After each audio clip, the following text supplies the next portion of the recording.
It is June the 20th, 2025.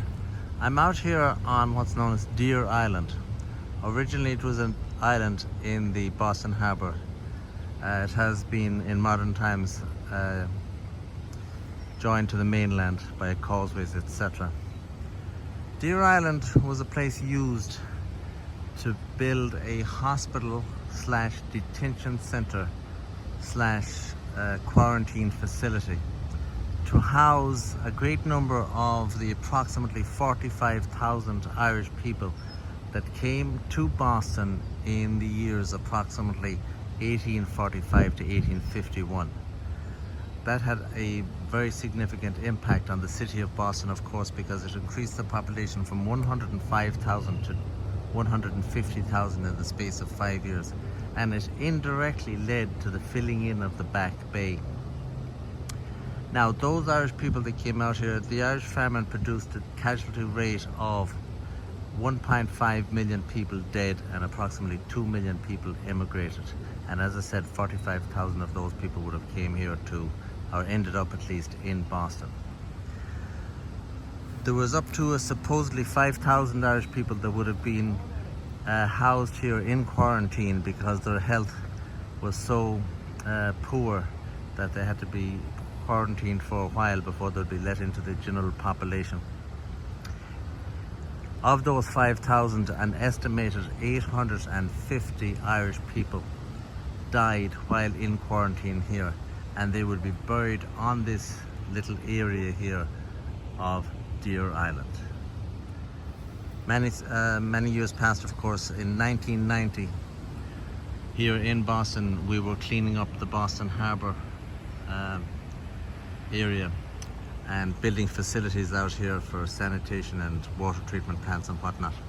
In the course of that construction, bones were discovered, and initially it was thought that these bones belonged to Native Americans who had a similar situation here almost 200 years before that I will go into in a moment. But on DNA testing, etc., it was discovered that these were Irish people, and with more research then the full story came out. Obviously, a lot of Irish people here at that time would have felt it fitting that a memorial would be built to their memory, because they had in effect been forgotten. Some very significant fellows here in Boston, two of them come to my mind immediately: Peter O'Malley, a Galway man, and another Galway man too called Johnny Flaherty. I would have known Johnny Flaherty here, of course. He was an important pub owner. He owned a place in Cambridge called the Druid Pub. Very, very popular. Supposedly had the second best pint of Guinness in the greater Boston area. And needless to say, everybody knows where the best pint of Guinness was. If you don't know, you can Google it. Anyway, they and others spent many years trying to get recognition, and sure enough, it took decades. But in 2019, they eventually were successful in having this cross erected here. They got great assistance from some brothers down from the county of Sligo, who are a notable success story here in Boston, Massachusetts, and now nationwide indeed, called the Feeney Brothers. They have a very successful construction company, etc., doing excavation and doing pipe work and we're talking billion-dollar companies here. They, of course, they gave their time and their efforts and their workers and employees, etc., and they erected this cross. This cross here is 16 feet high. The fellow that donated the work on the cross is from down in Pennsylvania. His name is Rob Flynn, and he will have done that cross, and it was erected here.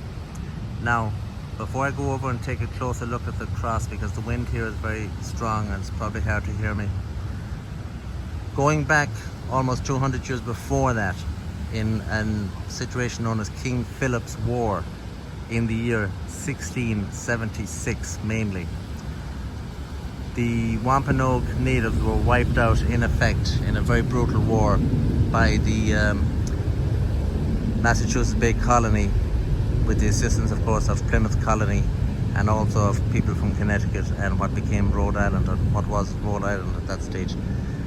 They were eliminated.